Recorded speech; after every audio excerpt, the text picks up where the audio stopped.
चलिए बच्चों, एक बार फिर से हम लेके आए हैं आपके लिए यूपी बोर्ड क्लास 12 के केमिस्ट्री के महत्वपूर्ण क्वेश्चन। फिर से हम आपका स्वागत करते हैं यूपी बोर्ड के इम्पॉर्टेंट क्वेश्चन सीरीज़ में। और आज हम बात करने वाले हैं केमिस्ट्री के क्लास 12 के इम्पॉर्टेंट क्वेश्चन के बारे में, जिसमें से दो क्वेश्चन बच्चे आपको ब्लैक बोर्ड पर दिख रहे होंगे, जो कि 2020, 19, 18, 16 में आए हुए प्रश्न है। ठीक इसी प्रकार ये भी प्रश्न उसी प्रकार है। ये प्रश्न 4 नंबर में आने वाले और ये प्रश्न 2 नंबर में आने वाले हैं। ये प्रश्न दोनों ही जो प्रश्न आपको दिखाई दे रहे हैं, ये आपके पिछले साल में आए हुए प्रश्न हैं और इस बार भी आपके पेपर में आने वाले प्रश्न हैं। तो चलिए बिना समय को बर्बाद किए, देखिए मैं फिर से बता रहा हूँ बच्चों, जो प्रश्न यहाँ पर आपको दिए जाते हैं उन प्रश्नों को छोड़ने की गलती कभी ना करें। उसके आगे मैं कुछ नहीं कह सकता, बस इतना ही कहूँगा कि जो प्रश्न आपको यहाँ पे दिए जाते हैं उनको छोड़ने की गलती कभी ना करें। तो चलिए हम चलते हैं अपने पहले क्वेश्चन की ओर। पढ़िए क्या कहता है क्वेश्चन। H2SO4 का एक नमूना, हम H2SO4 का एक नमूना लेते हैं 94%। इसको देखते हैं कौन बच्चे इसको समझ पाते हैं। 94% W/V दिया हुआ है, इसका मतलब क्या होता है समझ रहे हैं। जब भी अगर ऐसा प्रश्न दिया रहेगा V/W, W/W, W/V, तो इसका मतलब होता है वेट। ठीक है, इसका नमूने का 94% वेट है, कितने वॉल्यूम में, तो 100 मिली में, 100 मिलीलीटर वॉल्यूम में जो है क्या 94 ग्राम है तत्व। ठीक, और उसका घनत्व, अब देखिए जो H2SO4 का नमूना है उसका घनत्व भी दिया हुआ है 1.84 ग्राम मिलीलीटर मिली स्क्वायर, अच्छा मिली, ठीक है, पर मिली है ना। ठीक, इस विलयन की मोललता ज्ञात कीजिए। बहुत ही परेशानी। अच्छा देखिए, जो बच्चे ये नहीं समझ पाएंगे कि मात्रा कहाँ से, तो आप देख सकते हैं यहाँ पर दिया ग्राम लीटर, तो ग्राम में हो जाएगा क्या भार और मिली लीटर में हो जाएगा क्या हमारा आयतन। कुछ समझ में आया बच्चों, मोललता निकालना ये तो बहुत परेशानी वाला चीज़ दिखाई दे रहा है। तो आपको परेशान होने की कोई आवश्यकता नहीं है। पहले जो चीज़ बोला हम लिखेंगे, पहले जो दिया हुआ है वो लिख लेंगे। मैं हर एक बात करता हूँ। तो क्या दिया, H2SO4 का भार, यानी कि ये क्या हो गया, H2SO4 क्या हो गया, विलय, जाहिर सी बात है। तो विलय का द्रव्यमान हम लोग कैसे लिखते हैं, W2 से, और ये कितना दिया है 94 ग्राम। ठीक, फिर हमें दिया है V मतलब वॉल्यूम, आयतन, जो कितना दिया हुआ है 100 ग्राम, 100 मिलीलीटर ml। ठीक है, ये बताया ना आपको कि ये 94% दिया हुआ है, मतलब यहाँ पे प्रतिशत हटाएंगे तो अपन में 100 आ जाएगा बच्चों। और ये 94 इसका भार हो गया, 100 क्या हो गया विलयन का आयतन। उसके बाद से घनत्व दिया हुआ, तो घनत्व को हम लैम्डा से आप जानते हैं कि दिखाते हैं, लिख देंगे 8.4 ग्राम पर ml।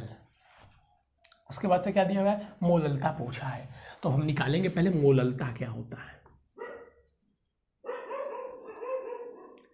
तो जैसा कि बच्चों हम जानते हैं मोललता विलय के मोलों की संख्या, विलय में मोलों की संख्या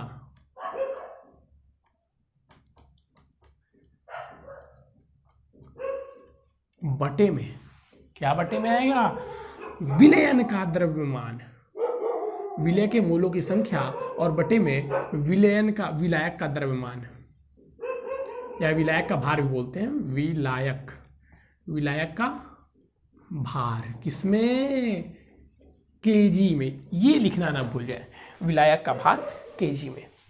तो यहाँ से हमें विलय के मोलों की संख्या तो हम निकाल सकते हैं, क्योंकि यहाँ पे हमें दिया हुआ है कि जो विलय है उसका द्रव्यमान इतना है, और अणु भार हम H2SO4 का निकाल सकते हैं। तो पहले हम निकालेंगे H2SO4 का अणु भार,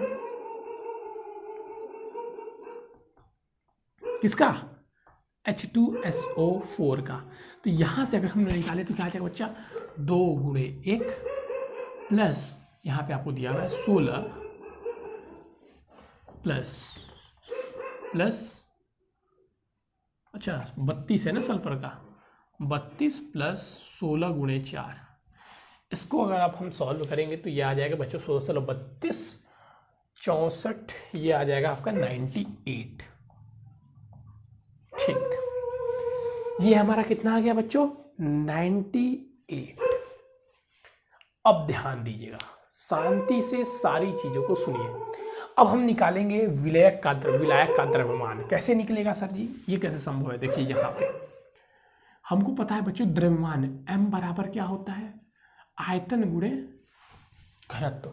द्रव्यमान बराबर क्या होता है, आयतन गुणे घनत्व। तो यहाँ से हम निकाल दे रहे हैं क्या, यहाँ से मैं डायरेक्ट लिख दे रहा हूँ क्या, विलायक का द्रव्यमान, सॉरी विलयन का द्रव्यमान, क्योंकि पूरे का द्रव्यमान निकलेगा ना, घनत्व सबका है, विलयन का द्रव्यमान m, जो क्या हो जाएगा आयतन गुणे घनत्व, यानी कि बच्चों 1.84 इंटू में 100, ये आपके पास आ जाएगा 184। तो ये क्या आ गया, विलयन का द्रव्यमान। हमें क्या चाहिए, विलायक का भार। तो विलायक का द्रव्यमान,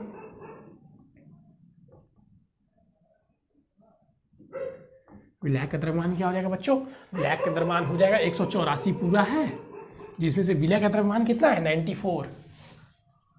ये अगर आप करते हैं तो ये आ जाएगा आपका 90, यानी कि हमारा जो W1 है बच्चों, क्या है W1, वो 90 है। अब यहाँ से हम आसानी से निकाल सकते हैं क्या, मोललता। तो ये हम लिख देंगे m बराबर विलय के मोलों की संख्या। तो विलय के मोलों की संख्या क्या हो जाएगी बच्चा लोग, 94, हाँ दिया हुआ है, हाँ 94/98 गुणे में कितना है 90 गुणे में 1000।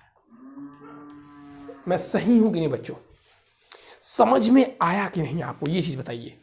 इतनी इजी तरीके से आपको समझाया जा रहा है, समझ में आ रहा है कि नहीं? अब सर ये कैसे होगा, इसको अब हल भी करना है।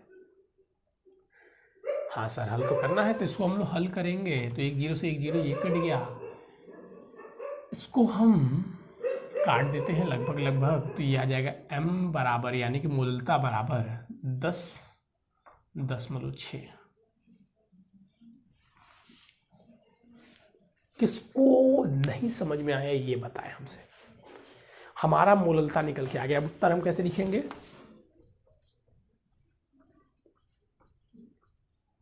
मोललता बराबर 10.6। और आपके पास ब्लैक पेन होगा तो एग्जामिनेशन में हम क्या करेंगे, एग्जामिनेशन में हम इसको ऐसे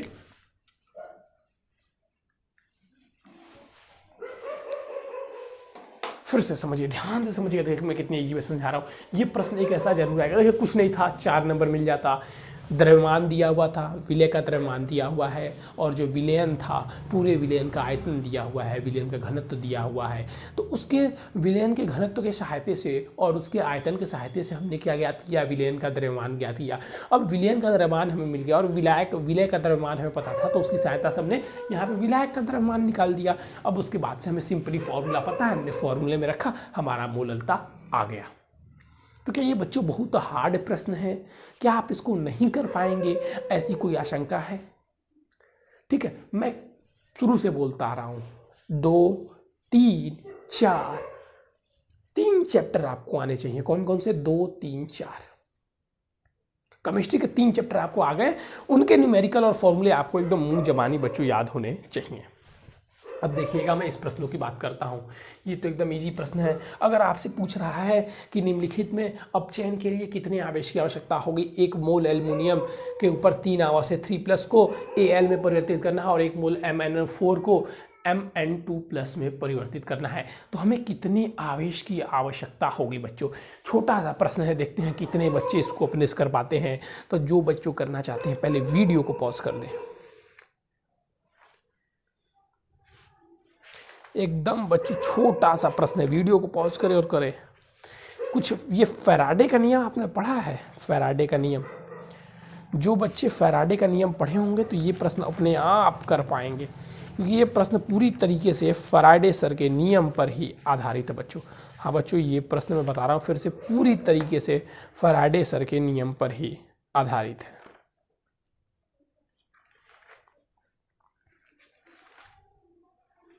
चलिए तो हम बताते हैं, जिनको करना होगा उन्होंने अभी तक कर लिया होगा। देखो बच्चों, 1 मोल Al3+ में कितने आवेश की आवश्यकता होगी Al में परिवर्तित करने के लिए? डायरेक्ट बच्चों कर देंगे हम।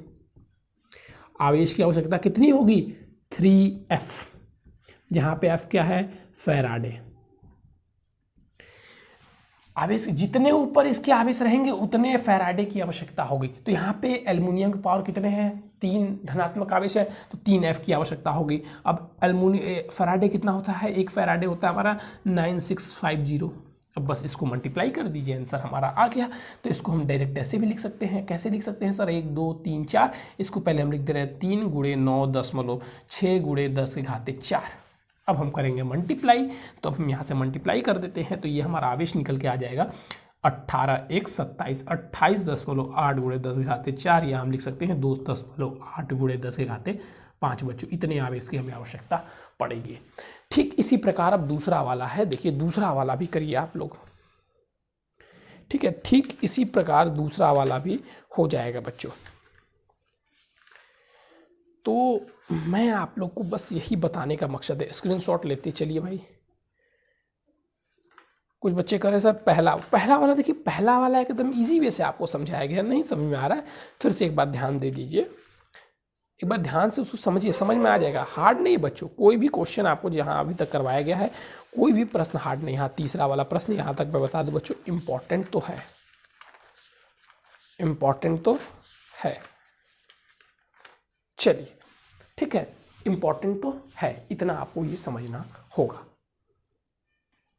ठीक है बच्चों, चलिए ये वाला भी हम कर देते हैं, सेम टू सेम है। कितने आवेश की आवश्यकता पड़ेगी, कितने में कन्वर्ट करना है, 2 मतलब 2 आवेश हैं तो 2F हो जाएगा बच्चों। फिर उसी प्रकार 2 × 9 6 5 0 0, इसको याद कर लीजिएगा। फिर उसी प्रकार इसको कर सकते हैं, इजी वे से करना चाहे तो कर सकते हैं, जैसे भी लिख सकते हैं 0 0 0 1 3, और ये हो जाएगा 18 1 19 बच्चों। अब इसको हम लिखना चाहे लिख सकते हैं 1.9 × 1 2 3 4 5 10⁵ कूलाम, मात्रा कूलाम होता है ना, तो यहाँ पे कूलाम लिखेंगे। ठीक है, अब देखिए अब लेके चलने वाले हैं आपको और भी इंटरेस्टिंग क्वेश्चन के तरफ, उसको ध्यान से देखिएगा। तो देखिए बच्चों, जो क्वेश्चन इस समय आपके सामने ब्लैक बोर्ड स्क्रीन पे है वो बहुत बहुत very very very very very important question है। इसमें 2 प्रश्न हैं और दोनों प्रश्न ही छिपे हुए हैं इस क्वेश्चन में, ठीक है, और बहुत ही महत्वपूर्ण प्रश्न है और बहुत ही ईजी है। इसमें से एक ऑप्टिकल भी आ सकता है, जैसे पहला वाला ये तो एक ही क्वेश्चन पूछा गया था, जितने सालों में आपको दिख रहा है तो ये एक ही क्वेश्चन दोनों पूछा गया था। लेकिन कभी कभी क्या होता है कि ये तो आएगा, इसमें से पहला वाला हटा देगा, बस दूसरा वाला आएगा, पहला वाला ऑप्टिकल भी पूछता है। समझिए क्या है क्वेश्चन। प्रथम कोटि की अभिक्रिया के वेग स्थिरांक की इकाई ज्ञात कीजिए। एक प्रथम कोटि की अभिक्रिया 100 सेकंड में 50% संपन्न हो जाती है, इसका वेग स्थिरांक ज्ञात कीजिए। तो वेग स्थिरांक का मात्रक और वेग स्थिरांक दोनों ज्ञात करना है। तो देखेंगे किसी भी अभिक्रिया के लिए वेग स्थिरांक का मात्रक, पहला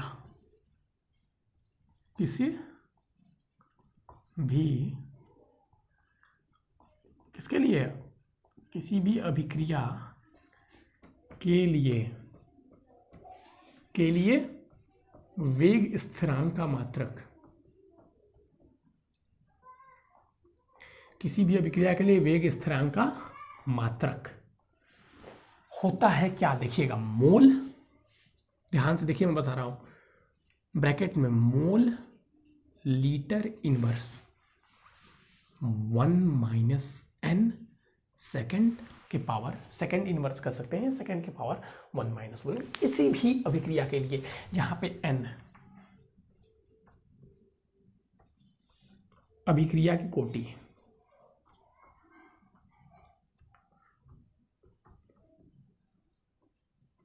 समझिए ध्यान से, जहां n क्या है, जहां n अभिक्रिया की कोटि है। ठीक, तो हमें क्या करना था, प्रथम कोटि की अभिक्रिया मतलब n = n, प्रथम कोटि यानी कि n = 1 रख दीजिए। तो k का मात्रक, वेग स्थिरांक को k ही बोलते हैं ना, तो k का मात्रक क्या हो जाएगा भाई, सिंपल सा बात है, मोल लीटर इनवर्स n की वैल्यू कितनी है 1 और सेकंड इनवर्स, तो 1 1 0 हो जाएगा। तो ये क्या हो जाएगा, मोल लीटर इनवर्स के पावर 0 और s के पावर इनवर्स, तो क्या आ जाएगा इसका S1, क्योंकि किसी भी चीज़ की पावर 0 होती है तो उसका मान 1 होता है। तो ये हो गया सेकंड इनवर्स, किसका मात्रक, इसको हम ऐसे लिख भी सकते हैं, सेकंड इनवर्स। ठीक है, सेकंड इनवर्स, ये हमारा उत्तर हो गया। दूसरा वाला, अब अभिक्रिया 100 सेकंड में संपन्न हो रही है तो उसका वेग स्थिरांक ज्ञात करना है। तो याद रखिएगा प्रथम कोटि की अभिक्रिया के लिए, ये सिर्फ प्रथम कोटि के लिए है, प्रथम कोटि की अभिक्रिया के लिए के यानी कि वेग स्थिरांक बराबर वेग स्थिरांक के बराबर होता है बच्चों 0.63 अपॉन में टी हाफ, जहाँ पे टी हाफ मतलब अर्ध आयु। ये क्या है? टी हाफ का अर्थ है यहाँ पे अर्धायु। ऐसे कौन बताता है भाई? ऐसे आपको एक चीज़ लिख के मैं बताता हूँ, ऐसा कोई बताता है? बताइएगा। अब 100 सेकंड में क्या हो रही है? अभिक्रिया आधी 50% संपन्न हो जा रही है, यानी कि ये क्या है? इसकी अर्धायु है। तो जब अर्धायु तो इस पर लग के बस निकाल दीजिए। तो यहाँ से हम डायरेक्ट रख सकते हैं k = 0.63 अपॉन में 100, या हम इसको लिख सकते हैं क्या बच्चों? 6.3 इंटू 10 के पावर -3। हो गया, खत्म। इतना ही करना था, इतना ही करना था। या आप ये भी लिख सकते हैं, कुछ बच्चे कहेंगे सर हम ये नहीं लिखना चाहते, तो आप ये भी लिख सकते हैं 0.0063। जो आप लिखना चाहें लिख सकते हैं, कोई गलती नहीं है। ये वाला प्रश्न एक देखिए, यही मैंने बताया था ना बहुविकल्पीय में आता है, तो यहाँ पे मैं नोट कर देता हूँ। ये वाला क्या होता है? बहुविकल्पीय में भी आता है, पी में भी।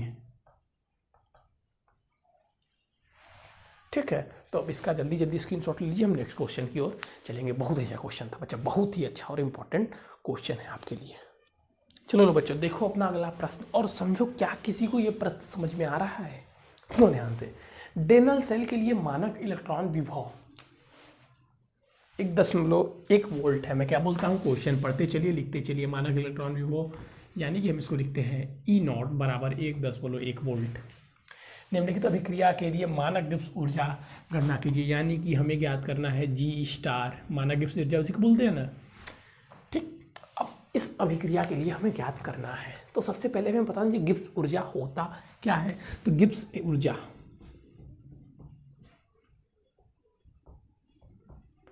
यानी कि G* बराबर होता है -NeF, जहाँ पे N इलेक्ट्रॉनों की संख्या जो अपचयन हो रहे हैं या जो ऑक्सीकरण हो रहे हैं।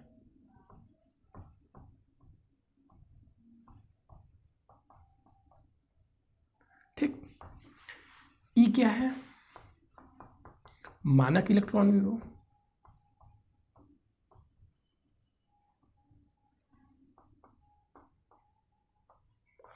और F क्या है? फैराडे। बस हो गया। अब जिनको आता होगा वो कर लेंगे। क्या आता होगा सर जी? बताइए ना, क्या आता होगा? कुछ नहीं आना है इसमें। यहाँ पे देखिए N कितने इलेक्ट्रॉन ट्रांसपोज हो रहे हैं। ये देखिए जिंक है, जिंक का 2, तो N की वैल्यू यहाँ पे कितनी हो गई? 2। फैराडे का हमको मालूम है, फैराडे कितना होता है? लिख लीजिए 96500 1 फैराडे हमारा। बस मल्टीप्लाई कर दीजिए। तो इसमें मल्टीप्लाई ये करना है 2 × 1.1 गुणे में 9.650। कितना आया? कौन बताएगा? बताइए भाई, जल्दी बताइए, कौन बताएगा?